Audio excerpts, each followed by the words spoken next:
Bom dia, meu querido. Graça e paz de Jesus seja sobre a tua vida. Com muita alegria e na presença de Deus que nós estamos aqui para continuar na nossa meditação na Palavra de Deus. Meu nome é Leiva Martins, eu sou discípulo de Jesus e moro em Brasília, Distrito Federal, no Brasil. E nós estamos aqui semanalmente nesse canal, Novo e Vivo Caminho, trazendo meditações bíblicas na Palavra de Deus, com base na leitura bíblica anual que nós fazemos na congregação a qual pertencemos aqui em Brasília. E hoje, no dia 12 de setembro de 2022, nós estamos meditando no livro do profeta Ezequiel, nos capítulos 28 a 30. Esses capítulos eles são interessantes porque eles trazem o perfil de uma pessoa. E quando nós vemos o perfil dessa pessoa, a gente começa a perceber que Ezequiel não está falando apenas de uma pessoa física, mas de uma realidade espiritual e de uma personalidade, né, de caráter espiritual que estava por trás daquela pessoa real física, né? Nós estamos falando do chamado rei de Tiro. Tiro era uma cidade da costa do Mar Mediterrâneo, um pouco ao norte de Israel, onde atualmente essa cidade, as ruínas dessa cidade fazem parte do Líbano, né, que fica ali ao norte de Israel. Na sua época, né, na época antiga, da época que essa profecia foi escrita, cerca de 600 anos antes de Cristo, 600 a 500 anos antes de Cristo, Tiro era uma próspera cidade comercial, um entreposto comercial. E a Bíblia, dentre outras maneiras de chamar a cidade, chama ela de Feira dos Povos. Então, nesses capítulos aqui, 28 a 30, se você for olhar um pouquinho antes, capítulos 26 e 27 de Ezequiel, a gente vai ver que o profeta já está falando coisas a respeito dessa cidade e do caráter do que acontecia ali. Então, no capítulo 26, ele fala sobre a cidade, uma profecia sobre a cidade, declarando que ela ficaria arruinada e só serviria de um ancoradouro de redes, um enxugadouro de redes, né? E depois a Bíblia vai falando da lamentação sobre o que acontecia naquela cidade. Então, o capítulo 27 é uma descrição detalhada do comércio mundial que se desenrolava ali naquela cidade de Tiro. Vinha gente de todas as partes do mundo comercializar todo tipo de produtos com o rei de Tiro. Ela é uma cidade do povo fenício, né? Dos fenícios, conhecidos como hábeis marinheiros, homens do mar, né? Então os fenícios era o transporte, né, comercial que se fazia naquela época da antiguidade. Então por isso Tiro era por natureza uma cidade comercial que negociava com o mundo inteiro. E o capítulo 27 de Ezequiel ele descreve detalhadamente isso. E agora os capítulos que nós estamos lendo hoje, dia 12 de setembro, o que mais me destacou foi o 28, porque ele traz uma lamentação sobre o rei de Tiro. E à medida que Ezequiel vai discorrendo a sua profecia, a gente vai vendo que ele não está falando apenas de uma pessoa física.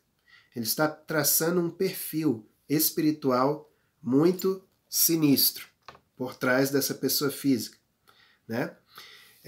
Então, Ezequiel 28, dos versículos 1 a 19, na verdade, aqui está apontando para um governante oculto, espiritual, por trás do governante físico ali, que era o rei daquela cidade. E aí eu quero fazer com você vamos dizer, uma brincadeira de ligue os pontos, né? Nesses versículos aí que eu falei, do 1 ao 19, eu vou destacar aqui alguns pontos da personalidade desse governante oculto. E depois você vai ligar esses pontos simbolicamente e vai ver que retrato que sai dessa figura aí, né? Então vamos lá, ligue os pontos e veja a imagem que se forma.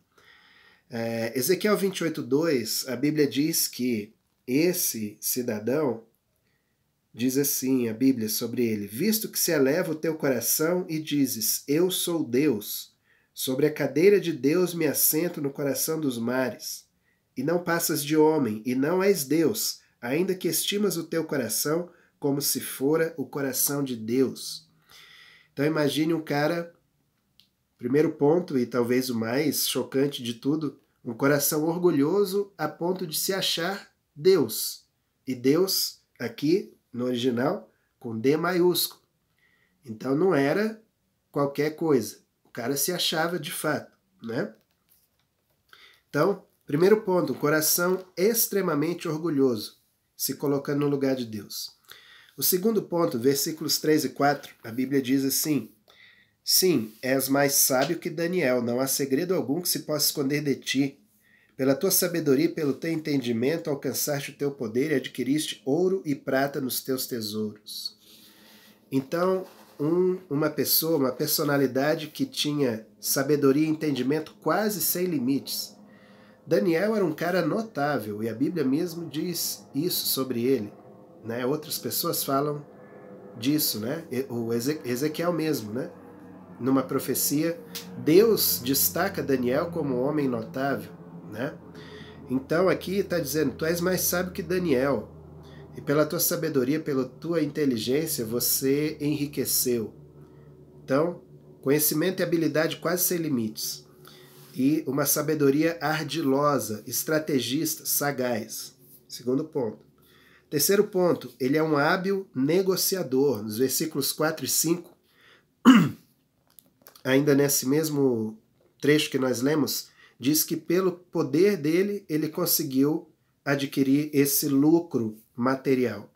Então, hábil no comércio. Compra e vende de tudo que você pensar. Se você for no capítulo 27, você vai ver uma descrição do que acontecia. Lá no versículo 12 diz assim: Assim diz o Senhor Deus, tu és o sinete da perfeição, cheio de sabedoria e formosura. Então foi criado com um padrão superior de perfeição. Sinete significa selo da perfeição. Era o Inmetro, né? Falando assim, era aquele que atestava a qualidade do que era produzido, né? Outra, ainda no versículo 12, outro ponto, era um ser que existe desde o Éden, era coberto de luxo e beleza, né? E foi criado junto com engastes e ornamentos. Eu vou detalhar um pouquinho sobre o que são esses engastes e ornamentos. Isso tudo no versículo 12 e 13 fala que ele estava no Éden, jardim de Deus, se cobria com todas as pedras preciosas, e no dia que ele foi criado, se fizeram os engastes e os ornamentos. Foram eles preparados. Em algumas versões mais antigas, engastes e ornamentos está substituído por pífaros e tambores. E aqui tem uma chave interessante, porque pífaros e tambores são instrumentos musicais por excelência. E aqui a Bíblia diz que junto com esse ser, essa musicalidade foi criada, essa expressão artística foi criada, estavam preparados no dia em que ele foi criado. Isso dá a entender que foi criado juntamente com esse ser para que esse ser manejasse esses instrumentos, esses pífaros e esses tambores. Então, a musicalidade foi criada junto com esse ser. Se a gente for ver pela palavra de Deus, na criação, os anjos já cantavam. Está escrito lá em Jó que as estrelas da alva jubilavam enquanto Deus criava o universo. Então, esse ser é muito antigo, não é apenas o rei de Tiro histórico. Era um ser muito mais antigo. Além disso, diz assim que ele era um ser angelical especial. Tu eras querubim da guarda ungido, versículo 14. Te estabeleci, permanecias no monte santo de Deus, no brilho das pedras andavas. Então era um ser que andava numa condição espiritual especial diante de Deus. Um ser angelical, um querubim ungido. Querubins são seres da mais alta ordem angelical, que aparecem sempre na Bíblia diante da própria glória de Deus, em adoração eterna ao Senhor. E aí diz que tudo estava perfeito. Versículo 15. Perfeito eras nos teus caminhos, desde o dia em que foste criado, até que se achou iniquidade em ti. Então, o mal nasceu dentro desse ser, né? Na eternidade. Tu eras querubim ungido até que se achou iniquidade em ti. E aí isso perverteu a natureza dessa criatura de Deus, né? A Bíblia diz que na multiplicação do teu comércio se encheu o teu interior de violência e pecaste, pelo que te lançarei profanado fora do monte de Deus e te farei perecer, ó querubim da guarda, em meio ao brilho das pedras. Então, essa maldade no coração desse ser foi a causa dele ser expulso da presença de Deus e a sua natureza se tornou ruim, violenta, né? E junto com essa natureza, o seu comércio também se tornou violento. Então lembra que ele tinha essa habilidade, né? Por natureza, essa sagacidade de comprar, vender, negociar, enriquecer. Isso também se tornou violento. E ele foi expulso dessa presença especial de Deus. E mesmo assim, no versículo 17 diz: elevou-se o teu coração por causa da tua formosura, corrompeste a tua sabedoria por causa do teu resplendor, lancei-te por terra, diante dos reis te pus para que te contemplem. Pela multidão das tuas iniquidades, pela injustiça do teu comércio, profanaste os teus santuários. Eu, pois, fiz sair do meio de ti um fogo que te consumiu, e te reduzi a cinza sobre a terra, aos olhos de todos os que te contemplam. Então, quando a gente vê essa descrição desse ser maligno, né, que perdeu esse privilégio do acesso a Deus e corrompeu a sua sabedoria, a gente, ligando os pontos, a gente identifica a personalidade do diabo, Satanás, né? Está aqui revelado e era quem estava por trás daquele governante físico, né, daquele rei de Tiro que existia ali na época de Ezequiel. Todas essas características, né, elas são muito marcantes e muito destacadas aqui nesse texto, porém, mais do que saber disso, a gente precisa olhar para nós mesmos e saber se alguma dessas coisas estão presentes em nossa vida. Isso é muito sério quando a gente olha para nós mesmos e vê se existe em nós soberba, presunção, autossuficiência e vaidade, né? Precisa a gente se avaliar. Confiança no próprio conhecimento, ganância, sagacidade e astúcia em querer enriquecer, né? Com dano dos outros, tudo isso faz parte da natureza do diabo, do governante oculto por trás do rei de Tiro. A Bíblia fala em Provérbios 1,19 do espírito de ganância que tira a vida de todo aquele que o possui. Esse espírito de ganância, o espírito do capitalismo, né, como diria Max Weber lá no seu livro, ele tira a vida de quem o possui, né, se torna avarento. E nisso tudo a gente vê um traço fortíssimo de vaidade. Vaidade. E meditando sobre isso eu lembrei de um filme muito conhecido, que foi lançado em 1997, que eu acho que a maioria de vocês conhece, chamado O Advogado do Diabo, né? E no final do filme, o ator que interpreta o diabo, ele fecha o filme com uma frase que ficou marcante, que poderia até estar na Bíblia, né? Mas não está. Está no roteiro do filme. E ele diz assim: a vaidade definitivamente é o meu pecado favorito, né? Porque toda a trama do filme, se você lembra, ela gira em torno disso, da vaidade e da tentação da vaidade e da sugestão que o diabo dá para que o advogado lá, né, com seu livre-arbítrio, escolha fazer a vontade do diabo, movido pela vaidade. E de fato, essa vaidade, ela pode nos levar ao inferno, se não formos prudentes, se não formos sábios de crucificar essa vaidade, né? E eu estava lendo um pouco sobre vaidade. A vaidade, ela é um pecado que busca expor pretensas qualidades e aferir a medida em que essas qualidades são apreciadas. Então pense um pouco sobre isso. Pretensas qualidades podem ser qualidades existentes ou imaginárias. E a vaidade, ela busca que outras pessoas afiram essas qualidades, né? Façam um juízo sobre essas qualidades, reconheçam essas qualidades. E aí, por causa dessa vaidade, né, as pessoas fazem pactos, né? Vendem a alma para o diabo para serem reconhecidas e valorizadas por causa da vaidade. Aquele filme de 1997, naquela época as redes sociais não estavam tão ativas. Eu acho que se fosse hoje, mais ainda essa fala faria sentido, porque a gente vê pessoas que fazem tudo pela vaidade, né? E ainda monetizam com isso, ainda são reconhecidas por isso, né? E vivem à custa desse reconhecimento, né?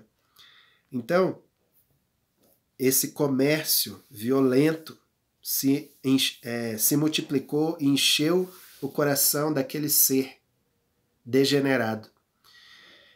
E é interessante, para fechar essa meditação, né? Quero fazer uma conexão agora com o livro de Apocalipse.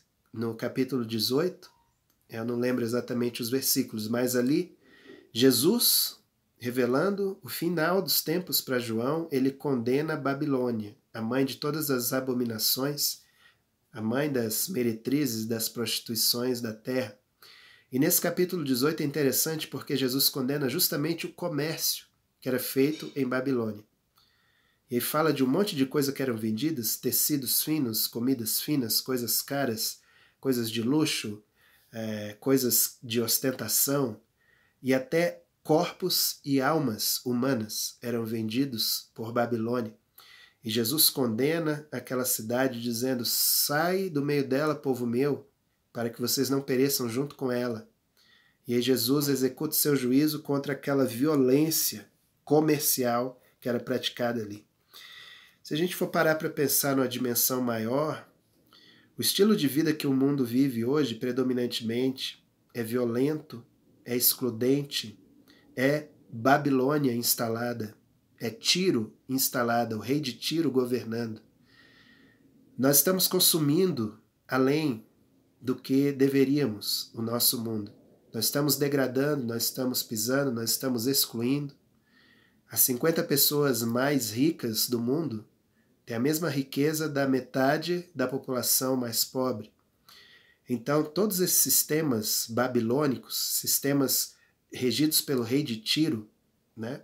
O Senhor condena, o Senhor julga. E aí, trazendo isso do macro, estou falando de mundo inteiro, trazendo para mim e para a sua vida. Se tem uma coisa que vai de encontro ao espírito da vaidade, é a simplicidade, né? Tudo isso que eu falei aqui nesses minutos é para chegar nesse ponto. O Senhor requer de nós um estilo de vida simples, com humildade, sem ostentação, sem arrogância, vivendo a realidade da nossa vida, né? Sem demais, sem menos, né? Mas vivendo a real, sem ostentação. Esse espírito de vaidade, ele é confrontado pela simplicidade existente em Jesus Cristo e nos seus genuínos discípulos. Bem-aventurados os simples de coração, né? Os limpos de coração verão a Deus. Então a gente vai ali para o Sermão do Monte, a gente vê um Espírito Santo totalmente oposto a esse espírito da vaidade, da arrogância, do consumismo, da acumulação sem fim, do desperdício, da ostentação que existe nesse mundo e que infelizmente está assolando no meio do povo de Deus. Mas Jesus está nos chamando para simplicidade, né? Nos chamando para simplicidade. Nessa condenação de Babilônia, espero que nenhum de nós pereça, nessa violência desse comércio, dessa gana, dessa ganância, dessa correria atrás do ouro, né, desse mundo. Que nenhum de nós pereça por conta disso, mas que a gente rejeite a vaidade, rejeite a arrogância, a soberba, e adote em nossa vida a humildade, a simplicidade, a partilha, né? Partilha de bens, de coração, de tempo, de atenção, partilha de amor, de afeto, tudo que vale a pena ser partilhado, que a gente possa partilhar como discípulos de Jesus. E aí, a gente possa dizer como Jesus falou em João 14,30. Aí vem o príncipe desse mundo, e ele nada tem em mim. Que afirmação gloriosa de Jesus, que ele quer que cada discípulo possa ter essa ousadia e diga, aí está vindo o cão aí, mas ele não tem nada a ver comigo e eu não tenho nada a ver com ele. Né? Então, que essa descrição do rei de Tiro, ela me impactou bastante. E eu tenho meditado sobre isso. Senhor, eu não quero olhar no espelho e ver essa descrição. Eu quero olhar no espelho e refletir a tua glória e ser transformado de glória em glória na imagem de Cristo Jesus. Ele é o meu alvo, ele é o modelo que eu sigo e eu persigo. Uma coisa fácil, esquecendo das coisas que para trás ficam, prossigo para aquelas que diante de mim estão, para alcançar o alvo, conhecer a Cristo, ser achado nele, conformar-me com ele em tudo. Esse é o meu alvo. Amém? Então que cada um de nós possa ter essa disposição de buscar a simplicidade e a pureza devidas a Cristo, como Paulo exorta os cristãos da igreja de Corinto. Que a gente não se aparte da simplicidade e da pureza devidas a Cristo. Amém? Vamos orar? Obrigado, meu Pai, obrigado, Senhor Jesus, pelo Teu Espírito Santo enviado sobre nós, que nos guia toda a verdade e que nos faz olhar firmemente para Jesus, autor e consumador da nossa fé. Nós rejeitamos esse espírito maligno do mundo, esse espírito do anticristo, esse espírito desse governante oculto que tenta subjugar e dominar, o espírito que atua agora nos filhos da desobediência, como diz a Tua palavra. Mas nós passamos da morte para a vida, passamos da potestade das trevas para o reino do Filho da luz, e andamos e vivemos na luz. Por isso nós nos revestimos do Teu Espírito Santo, que é um espírito de humildade, de amor, Teu espírito de compreensão, Teu espírito de harmonia. Somos pacificadores por natureza, e assim seremos chamados filhos de Deus. Derrama Teu Espírito Santo sobre cada um que ouvir essa palavra, Senhor, cada um seja renovado no Espírito do Senhor e na força do seu poder para atravessarmos esses dias maus que nós estamos vivendo. Pedimos que o Senhor abençoe cada família, cada congregação, cada vida que ouvir essa palavra, que caia como uma semente boa na terra fértil de cada coração. Assim nós oramos e te agradecemos em nome de Jesus. Amém e amém. Glória a Deus. Obrigado, querido, por me suportar em amor e ouvir essa palavra, dividir o seu tempo comigo aqui mais uma vez neste canal. Eu quero encorajar você a continuar acompanhando as meditações e fazendo a tua leitura bíblica diária e orando ao Senhor em todo o tempo. Tempo de buscar ao Senhor. Buscai a Deus enquanto se pode achar e invocai-o enquanto está perto. Perto está o Senhor de todos aqueles que o invocam. De todos aqueles que o invocam em verdade. Amém? Então acompanhe os textos aí na descrição do vídeo. Se essa palavra fez sentido para você, compartilhe com mais pessoas do teu círculo de amizade, pessoas que você ama. Se você ainda não se inscreveu no canal, faça isso. Ative o seu sininho lá e passe a receber semanalmente as ministrações que nós estamos colocando aqui. Tá bom? Muito obrigado. Deus abençoe a tua vida, a tua semana e seja luz.